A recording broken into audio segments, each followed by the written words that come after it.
Hello everybody, this is ManuS and welcome back to the next part of the MTG Arena set review for War of the Spark for Limited and Constructed.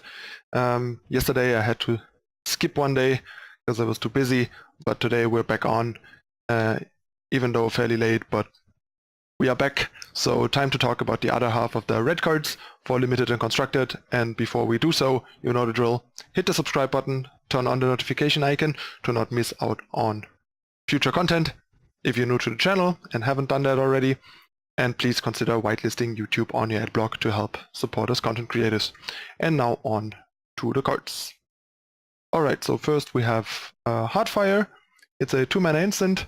As an additional cost, you have to sacrifice a creature or planeswalker, and it deals 4 damage to any target. So for Constructed, this is probably not going to be too relevant, although there could be situations where like dealing 4 is nice and the cost isn't too high and you might want to consider it, but it's more like very borderline playable and corner case, so not too relevant for Constructed. But for Limited, this is a decent card. It is an instant, so you can use it in response to removal from the opponent, making the additional cost semi-free. It is still a bit conditional and situational, so you probably don't want to have a ton of these, but all in all, it's fairly good common, I would think, especially with a couple of like cheap amass effects to support it. Like there's the 3-mana Tormenting Voice that amasses for 1, there's the 2-drop in black that amasses for 1, and all that stuff, where you get kind of like a free 1/1 token to throw away, making this a bit easier to support. So yeah, all in all, a fairly good limited card. Next we have Honor the God Pharaoh. That's the card that I was talking about. It's a 3-mana Tormenting Voice. As an additional cost to cast this spell, discard a card, draw 2 cards, and amass 1. Not that great, honestly, in Limited. It costs 3 for this type effect, so that's a lot. The amass 1 only does so much, but if you have a bunch of things to make use of the token, like Heartfire and stuff that I mentioned, or just a heavy amass theme, this seems pretty serviceable as like a one-off. You probably don't want to run multiples of these though. And then we have Hog the Raised Boar, which is basically the red God Eternal. It has all the God Eternal mechanics, it just doesn't have God Eternal in the name. It's a 5-mana 6/6 trample. When it attacks, you may put a creature card from your hand onto the battlefield tapped and attacking, and return that creature to your hand at the beginning of the next end step. So yeah, this is basically like a hyper-aggressive God Eternal. It's pretty big for its cost, and the fact that it has trample makes it pretty reliable for pressuring, so the opponent can jump block it and races and stuff. And its ability obviously further amplifies the racing potential, although I don't think it has that bright of a future in Constructed. It isn't completely irrelevant and has its appeal over like other 5-drops, but I think in the end something like a Skagen Hellkite will still come out ahead, usually in most decks, stuff like that. But it's a card to keep in mind when you're building red Constructed decks, as at least making sure that it's not your best option, I guess. And yeah, then we have the typical God Eternal line of, if this dies or is put into exile from the battlefield, you may put it into its owner's library third from the top. So yeah, in Limited, this is a very powerful card still. A 5-mana 6/6 trample that you can keep drawing every 3 turns alone is pretty good, and the ability sometimes comes in handy nicely as well. But once again, no comparison to the white God Eternal still, if you ask me. But I think it's probably about the same power level, or maybe slightly better than the black God Eternal, depending on the situation. And I would argue both are probably a bit worse than the blue one. So yeah, my ranking would be like white, blue, and then the other two. Pretty close to each other. Next we have Invading Manticore. It's a 6-mana 4/5 that amasses for 2 when it enters the battlefield. Nothing too flashy, but pretty solid, basically 6/7 in stats, making your amass body, your zombie army, pretty big at this point usually, if you already have one. If not, it's not as good, so it becomes better the more amass you have in your deck, I would say. But even with not a lot of amass. I think it's still at least a fine 6-drop. Then we have Yaya, Venerated Fire Mage, 5 mana, 5 loyalty planeswalker, so the 5 loyalty -2 template for uncommon planeswalkers. If another red source you control would deal damage to a permanent or player, it deals that much damage +1 instead. So yeah, this amplifies damage from all red sources basically by 1. And for -2, she deals 2 damage to any target. So she doesn't amplify herself. Otherwise, dealing 3 the turn she comes down would be really powerful. And yeah, she's pretty good in limited. I don't think she's particularly constructed playable, but in limited, in a red heavy deck, this can do some really brutal stuff. Especially because it also makes all your creatures basically effectively have +1/+0 in combat, both against permanents like planeswalkers and creatures, as well as the opponent. So she kind of buffs your board, and she buffs your spells, and she kills small things or finishes off bigger things post-combat. So yeah, she's quite a powerful uncommon planeswalker for sure. So I guess one of the premium uncommons in red. Then we have Yaya's, or Jaya's, depending on how you pronounce it, Jaya's Greeting. 2 mana instant, deals 3 damage to target creature, and you scry 1. One of the premium commons in red. Very good removal. Getting the scry 1 on top of it makes it even better, but even without the scry it would be pretty good. So yeah, great removal here for early and mid game. Next we have Cranko Tin Street Kingpin. Kind of a limited bomb, I would say. It's a bit fragile, but if you can support it with removal or tricks and keep it and like attack more than once, the card gets out of hand pretty quickly. Like on the second attack he's already 3/4, making him fight pretty well, and you get another bunch of goblins. So on the first attack you already get 2 tokens, which is super good, and the second attack you get another 3, so you have like 5 tokens and a 3/4. So yeah, the card's really powerful. It's also pretty powerful for constructed. Interesting alternative to Legion Warboss. They have different up and down sides. Like Warboss kind of pressures faster, but is more fragile and still easier stopped at any point, while this kind of snowballs harder, and also the tokens kind of don't suicide themselves. So if you're more about speed and like racing, like for example against like Simic Nexus, then Warboss is a much better card, especially out of the sideboard. But in the main deck probably, and against a lot of like more normal fair decks, Cranko seems like a better card because of having extra toughness from the first attack onward, constantly growing and making tokens that the opponent can't just eat for free. So yeah, pretty powerful card, and in limited even more powerful arguably. Easy first pick. Then we have Mizzium Tank. It's a 3 mana 3/2 trample vehicle, true 1, so pretty cheap. And whenever you cast a non-creature spell, Mizzium Tank becomes an artifact creature and gets +1/+1. So you can either accrue it by crewing 1, or you can just play a spell. A non-creature spell, obviously. So yeah, this is pretty nice. Right now, I think in mono red the problem is Chain Whirler is so good and you don't want a whole lot of like 3-drops. So this is kind of overshadowed there.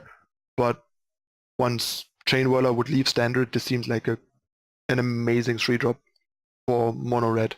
It's 4/3 effectively, has trample. Actually, it's possibly more than a 4/3 because you can play multiple spells to buff it. So it's really big and really hard to block. You can't really jump block it. It's not that easy to kill because it's only a creature a certain percentage of the time. So it's sweeper proof mostly and stuff like that. So yeah, the card is actually pretty good and would immediately find its way into like a mono red aggro deck if we wouldn't already have Chain Whirler, and is going to be an interesting card, at least in the long run constructed. I think right now it might just not have a place, and in limited I think it's still a pretty decent card at the very least. It's not that great if you just screw it, because then a 3 mana 3/2 trample is pretty underwhelming, especially if it costs you tapping a creature to activate. But activating it with spells, making it a 4/3 or even bigger, makes it still a pretty nice 3-drop in limited. but yeah, it's more like a solid card, I think, in Limited than a great one. Then we have Nahiri's Stoneblades, a decent trick, just 2 mana, instant, up to 2 target creatures, each get +2/+0 until end of turn, giving you a nice aggressive trick to either deal extra damage to finish off the opponent out of nowhere, or just let 2 small creatures eat 2 bigger blockers, kind of making up for the investment in cards by trading up enough that it's worth it, I think. So yeah, seems like a pretty decent trick as like a one-off in a more aggressive red deck in Limited. And then we have Neheb Dreadhorde Champion, 4 mana 5/4 trample. Whenever Neheb deals combat damage to a player or planeswalker, you may discard any number of cards. If you do, draw that many cards and add that much red mana. Until end of turn, you don't lose this mana as steps and phases end. So it's like, first of all, great 4-drop, 4 mana, 5/4 trample, great stats. For that alone, it's basically a snap pick in Limited, really high pick over anything but like actual bombs, and since it's a rare, it's unlikely that there will usually be anything better, at least in the same color. Like in red, if you open this, and then basically getting to kind of reverse loot away a bunch of cards that you don't want or need, and also mana ramp and really explode, makes this card quite the powerhouse and quite a bomb in its own right, really. And for now, maybe not, but I think even long term this could have constructed power level qualities to it. It's just a really strong 4-drop all in all, I would say. Just right now I can't really imagine a deck that would want it, but I think the card is there power level wise to have potential constructed playability. And then we have Raging Crunch. It's a 3 mana 4/3 that can't attack alone. Good thing is it can block alone, unlike a lot of other cards of this kind, making it a lot better on turn 3 even on an empty board, because you still potentially like brick wall a bunch of opposing creatures and buying you a turn to breathe. And on offense, especially if your deck is lower curve and aggressive and with like generating extra bodies with a mass and stuff, this seems like a little less of a downside than it might be in some other contexts. So all in all, I would say it looks like a fairly strong 3-drop for a lower curve aggressive deck that also has like some cheaper cards that generate multiple bodies, like the black 2-drop with that creates the amass token and stuff like that. So yeah. On to the next card. Next we have Samut's Sprint. 1 red, instant combat trick, +2/+1. Creature gains haste and you scry 1. A decent trick, not that great. Gaining only 1 toughness for 1 mana is a bit iffy, makes it less good at winning combat than your typical like 1 mana +2/+2 trick does. But the fact that it can give haste and therefore give like some strong creatures with stuff that triggers on dealing damage or on attacking, additional surprise value. The fact that it scries is also really nice.